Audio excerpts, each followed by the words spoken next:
Qala Muhammadun huwa ibnu Maliki Ahmadu Rabbillah khairu maliki Musalliyan ala nabiyil Mustafa Wa alihil mustakmilin asyarafa Wa asta'inu fi alfiyya maqasidun nahwi biha mahwiyah tuqarribul aqsa bi lafdi mujazi wa tabsutul badla bi wa'di munjazi.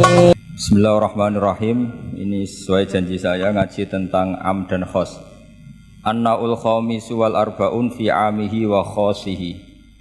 Jadi bagian dari ke-45 tentang am dan khos. Am artinya gini, satu lafadz yang maknanya itu mencakup apa saja yang bagian dari fardun min afrodi dzalikal am.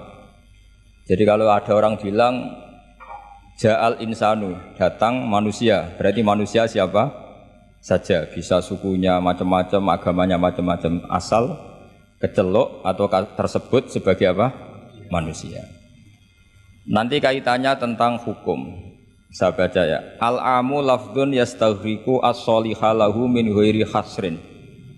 Jadi yang dikatakan am adalah satu pilihan kata yang siapa saja atau apa saja bisa masuk tanpa dibatasi. Di sini dicontohkan oleh Imam Suyuti kulluman 'alaiha fan. Setiap yang berdomisili di bumi pasti nanti fanin, semuanya akan apa? Rusak atau akan apa? Hancur atau musnah. Itu enggak ada pengecualian sama sekali. Tapi kemudian selalu ada problem am. Problemnya begini.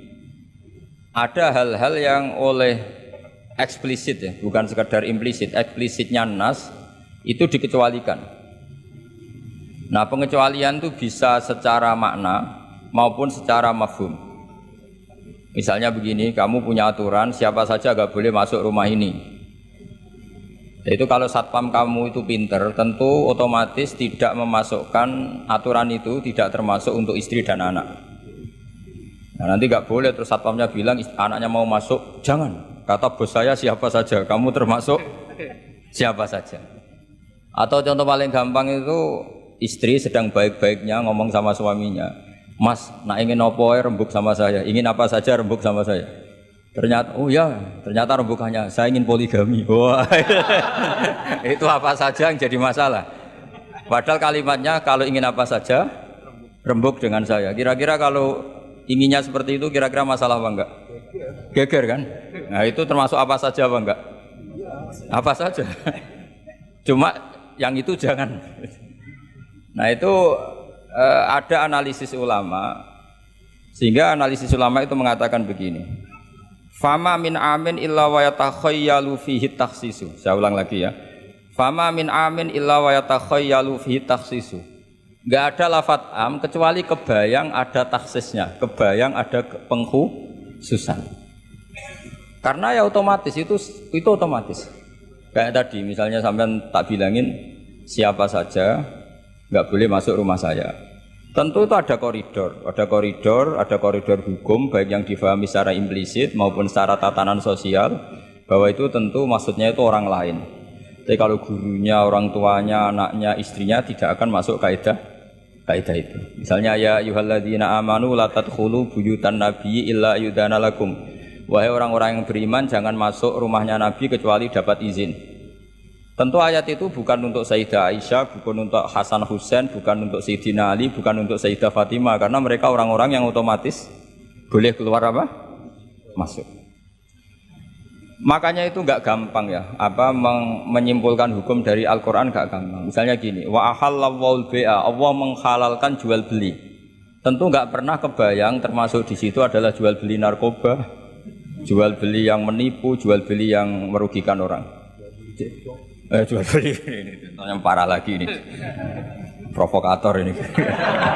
Jual beli wong wedok kan. Itu. Nah, nggak bisa kamu nerjemah gini. Allah menghalalkan jual beli apa saja. Karena apa saja ini bahaya untuk kasus-kasus yang diharamkan Allah Subhanahu wa taala. Lah pengecualiannya gimana caranya? Imma pengecualian cara berpikir gini, yang dihalalkan Allah pasti yang baik. Berarti terjemahnya Allah menghalalkan jual beli yang yang baik. Nah, jadi makanya disebut di sini fama min amin illa wa yatakhayyalu fi takhsis. Tidak ada am kecuali prakteknya tetap ada takhsis, ada khusus. Misalnya gini, as-sholatu khairun maudu'un fa'aksir au akillah. Salat itu selalu baik. Maka silahkan kamu memperbanyak salat atau pas-pasan au akillah. Maksudnya salat sunat. Tentu itu mengecualikan sholat setelah subuh sampai matahari apa? Terbit dan setelah asar sampai matahari terbenam. Padahal itu juga sholat, tapi dikecualikan dari yang disyariatkan. Misalnya Nabi zaman Sugeng sering ngendikan kamu boleh sholat di belakang siapa saja yang muslim. Tentu mengecualikan nggak boleh seorang perempuan ngimami seorang laki-laki. Padahal perempuan juga orang apa? Muslimah. Maka di sini ada trauma ya, ada trauma dari ulama sampai nggak mau belajar kaidah. Cari hukum-hukum yang detail, ibarat pasal-pasal kenegaraan ya sampai detail-detail ayatnya, penjelasannya. Karena kalau kaidah umum itu pasti repot. Misalnya sampai ngartikan Pancasila, sila ketiga itu apa? Persatuan Indonesia. Kan nggak bisa kamu artikan partainya harus sama, pilihan presidennya harus sama, karena kalau beda namanya tidak persatuan. Ya tidak bisa seperti itu, karena kalimat itu pasti bias. Nah, makanya fama min amin illa wa yatakhayyalu fihi takhsisu. Tidak ada am kecuali ada takhsis. Di sini dicontohkan hurrimat alaikumul maitah, diharamkan pada kalian makan bangkai. Kamu tahu maknanya bangkai? Bangkai adalah hewan yang mati tanpa bidzakatin syar'iyyin, apa? Tanpa penyembelihan secara syarak. Ada enggak pengecualinya? Ada, ikan laut. Ikan laut itu kan matinya tidak karena disembelih. Halal apa enggak? Halal. Artinya kata hurrimat alaikumul maitah diharamkan pada kalian apa? Bangkai, ternyata ada pengecualian, yaitu as-samaku wal jarad, belalang dan apa? Ikan laut. Itu masih banyak lagi. Makanya terus dibabkan faslun fi amihi wa khosihi, bab menerangkan ayat atau qaulullah yang am, yang umum dan yang khos, yang khusus. Nah, untuk memastikan itu ya mau tidak mau memang harus belajar. Kalau nggak belajar nggak bisa, yang ngikuti ulama. Biasanya nggak mau belajar, nggak mau ikut ulama, itu yang jadi masalah kan. Karena ikut juga gengsi, apalagi yang diikuti kubu sebelah biasanya masalah itu. Enggak boleh dalam ilmu Quran, enggak boleh seperti itu. Sebab itu bab ini diteruskan oleh Imam Suyuti fi mujmalihi wa mubayyinihi. Ayat yang mujmalnya matahari itu enggak wajar. Sampai misalnya siangnya itu 22, baca takrib di sana. Awal waktu sholat subuh itu dimulai dari tulul fajri shodiq sampai terbitnya matahari. Orang kutub mesti tertawa-tawa, mataharinya mana bah gitu. Waktu zuhur adalah ketika matahari agak tergelincir ke arah barat dari garis tengah. Wah, yang bener aja. Enggak ada matahari kok semua ukurannya matahari.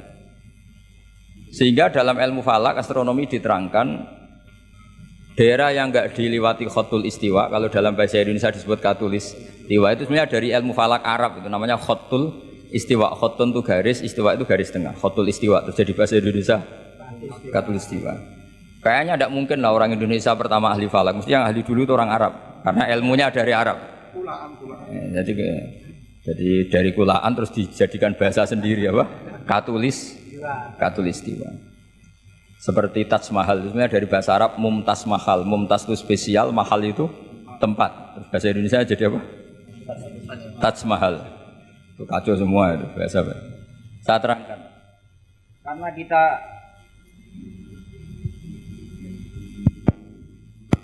Karena kita ngaji di Indonesia, kebetulan Indonesia termasuk daerah yang dilewati apa? Katulistiwa. Sehingga waktu kita normal, trennya ya 12 sama berapa? 12. Nanti ada masalah itu misalnya kamu tadi di kutub, lalu puasanya gimana? Apa dikonversi, tetap polanya 16 jam, terus konversi per antar sholat itu kira-kira berapa jam? Taruh saja misalnya kamu sudah duhur jam 12, ya trennya asarnya ya jam 3. Kan nggak mungkin habis duhur jam 12, asarnya jam 1. Karena polanya tafawutnya antara duhur dan asar itu 3 3 jam. Setelah duhur sama asar sama maghrib polanya juga 3 jam. Maka yang seperti ini mau tidak mau harus ada pengecualian. Ketika Rasulullah misalnya ngendikan waktu asar itu khina yakunu dhillus syai' mislahu terus waqalilan misalnya. Waktu asar dimulai apa? Dhillus syai' mislahu. Jadi kalau sesuatu 1 meter bayangannya 1 meter lah, pas lebih sedikit itu berarti sudah waktu asar. Kan gitu ukuran dulu kan nggak pakai jam ya. Terus habisnya waktu asar setelah matahari terbenam. Tentu dawuhnya Nabi seperti itu momentumnya di mana? Di daerah yang dilewati khotul istiwa. Karena yang tidak dilewati khotul istiwa tidak ngalami ada matahari terbit, terbenam dan zawalu samsi. Makanya tadi itsma min amin illa wa yatakhayyalu fi takhsisu, tidak ada am, tidak ada kaidah umum kecuali sebetulnya pasti ada khusus. Ya kayak tadi. Mas kowe kepen opo ae tak dukung. Wah, ya aku yo pengen wayo wis taqabbal wa minkum taqabbal ya karim. Padahal kalimatnya apa? Apa saja. Tapi jangan lagi-lagi tentang itu. Kamu enggak bisa bantah, kan apa saja. Oh, dasar orang goblok kok pahaman kan mesti gitu, malah masalah besar itu. Sehingga di Quran itu selalu ada seperti itu. Misalnya ya sama lah, misalnya nikahi perempuan siapa saja yang kamu cintai. Ya tentu cinta yang kamu cintai itu tidak memasukkan ibu dan adik. Karena itu mahram apa? Pasti ada, orang pasti paham. Boleh menikahi perempuan siapa saja yang kamu cintai, asal muslimah, asal sholat. Secara kaidah asal muslimah, asal sholat kan memasukkan ibu dan saudara kandung atau adik kandung. Tapi kan nggak kebayang dalam nikah seperti itu. Jadi otomatis ada istisna. Makanya ini perlu dicatat ya, makanya jangan sering dalil ayatnya begini berarti memasukkan apa saja, tidak bisa. Itsma min amin illa wa yatakhayyalu fihi takhsis. Enggak ada ayat umum kecuali prakteknya ada takhsis, ada kekhususan. Jelas ya? Apa saja? Misalnya gini, bohong itu haram. Ya pasti tidak semuanya. Ada bohong itu wajib. Ada perempuan dikejar-kejar sama begal mau diperkosa, terus sembunyi di rumah kamu. Kamu wajib jujur apa wajib bohong?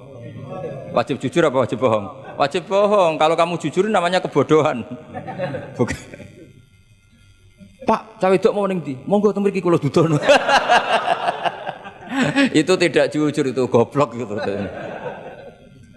Ya ingat ya kaidahnya itsma min amin illa wa yatakhayyalu fihi takhsis. Sudah itu aja dihafalkan. Nanti sudah pinter sendiri itu. Sudah itu aja. Apa? Itsma min amin illa wa yatakhayyalu fihi takhsis. Enggak ada kaidah umum kecuali di situ tersimpan takhsis atau aturan-aturan khusus yang terkecualikan. Itu pasti, itu otomatis. Karena enggak kebayang bahasa itu mewakili semua, itu enggak kebayang. Misalnya ada pembantu mesti dibilangin gini sama penyalurnya, ya kalau disuruh majikan apa saja turutin ya, disuruh ngelayani ya saja apa turutin, terus ngelanyari diranjang ya taqabbalallahu minna minkum kan, tetap nggak bisa, kayak lafadz itu nggak bisa. Kalau majikan kamu ingin apa saja turutin, tentu tidak memasukkan hal-hal yang dilarang agama. Itu juga misalnya mahasiswa, sama dosen nurut ya perintahnya apa saja ya apa saja yang dibolehkan, maksudnya bukan apa saja secara bebas. Nah itu di Quran juga gitu. Kalau ada ayat apa saja, sebetulnya di situ pasti ada apa? Takhsis ya, jelas ya. Itsma min amin illa wa yatakhayyalu fihi takhsis. Sehingga susah sekali cari umum yang tetap maknanya umum. Sekarang misalnya pertanyaannya lagi, ini ada beberapa kaidah. Qad yaqa'u tabyinu muttasilan nahu minal fajr ba'da qawlihi al khaytul abyadu minal khaytil aswad. Ini lebih susah lagi. Lebih susahnya gini. Di Quran itu ada beberapa lafaz yang maknanya itu tidak semestinya. Saya ulang lagi, di Quran itu ada beberapa lafaz yang maknanya itu dari awal tidak semestinya. Nah, tidak semestinya ini oleh ulama ahli sastra Arab, ahli balaghah kalau dalam bahasa Arab disebut tasbih. Apa? Tasbih. Jadi kalau orang Arab sebetulnya ya sama, orang Arab, orang Indonesia sama dalam apa? Pemaparan sama. Kalau Zaid itu agak ganteng, agak yang gantengnya agak. Itu orang Arab bilang itu Zaidun kal qamar. Zaid itu ibarat rembulan. Tapi kalau ganteng sekali dan susah ditandingi, itu orang Arab akan bilang Zaidun Komarun. Zaid itu rembulan. Sehingga dalam kitab-kitab madaih, kitab-kitab yang memuji Nabi itu disebut anta Samsun, anta Badrun. Engkau ibarat matahari, engkau ibarat rembulan. Itu adat tasbihnya, kata seperti dibuang. Apa kata seperti? Dibuang. Sama di Indonesia juga sama. Kalau orang ahli orasi ilmiah yang ketika orasi itu kendel sekali, apalagi zaman revolusi, ketika ada orasi yang menggelegar disebut singa podium. Tidak seperti singa, tapi langsung dikatakan singa podium. Itu ada tasbih, namanya dalam bahasa Arab disebut apa? Tasbih. Nah problemnya ada beberapa ayat yang dari awal Allah menggunakan itu tidak untuk makna semestinya, tapi untuk apa? Tasbih. Tasbih itu ya tadi hanya menyerupakan, berhubung sesuatunya detail, adat tasbih, kata seperti itu dibuang. Misalnya gini, inna min azwajikum wa auladikum aduwwal lakum. Istri kamu, anak kamu itu musuh kamu. Oh, itu kan ngeri, masa anak sama istri dikatakan musuh. Nah, tentu itu ada proporsinya. Ketika anak istri kita tidak menopang kesalehan kita, tidak menopang ketaatan kita, maka perilakunya sebagaimana musuh. Tapi ketika mereka baik, benar-benar baik, kata Nabi, sebaik-baiknya pemberian dari Allah dan sebaik-baiknya mata udunya adalah almar'atus solihah, wanita yang solihah, yang membantu kamu menjadi orang baik. Artinya apa? Ada proporsi di mana perempuan digelari musuh, distatuskan musuh. Ada proporsi di mana perempuan berstatus pembela atau penopang ketaatan. Ya sudah seperti itu. Nanti kalau baca Quran, baca hadis seperti itu. Di mana wanita dipuji maknanya kayak apa? Ketika dikritik maknanya kayak apa? Lelaki juga gitu sama. Sehingga banyak ulama yang merumuskan hubbul mal misalnya, mencintai harta. Itu hukumnya gimana? Ya kalau untuk kebaikan ya baik, kalau untuk keburukan ya buruk. Nah, makanya innama amwalukum wa auladukum fitnah. Harta kamu, anak kamu itu ujian. Nah, ini penting sekali dikenalin sehingga Quran itu tidak saling bertabrakan. Ya, Quran itu tidak saling bertabrakan. Di ayat ini perempuan dipuji, di ayat ini perempuan dikritik. Misalnya tadi inna min azwajikum wa auladikum aduwwal lakum, tapi ada ayat fassolihatu qanitatun hafidhatun lil ghaibi bima hafidha. Perempuan itu luar biasa, penjaga kedamaian, penjaga kehormatan, itu luar biasa dipuji. Ya tentu dalam konteks yang layak dipuji. Kalau sedang dikritik ya dalam konteks yang layak dikritik. Artinya pujian ini bukan cek kosong tanpa pengecualian, dihujat atau dikritik juga tanpa cek kosong tanpa pengecualian. Lagi-lagi kaidahnya itsma min amin illa wa yatakhayyalu fihi takhsis. Tidak ada lafadz umum kecuali di situ terbayang ada kekhususan. Ya jelas ya. Jadi, nah kemudian kekhususan itu gimana? Kalau dalam ilmu fikih disebut menghilangkan masodak. Masodak itu pokoknya ini tak pakai bahasa asli ya, biar nanti habis ngaji itu keren. Ini pasti pakai bahasa asli yang di usul fikih. Masodak itu satu nama yang mencakup sesuai kriteria, definitif lah kalau dalam bahasa inteleknya ini. Misalnya gini, ini coba pegangin. Ini yang dikatakan tangan ini sampai ini kan. Ini semuanya tangan.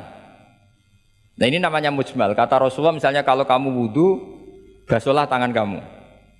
Tapi secara sanad kita sampai Rasulullah basuh tangan itu sampai sini saja.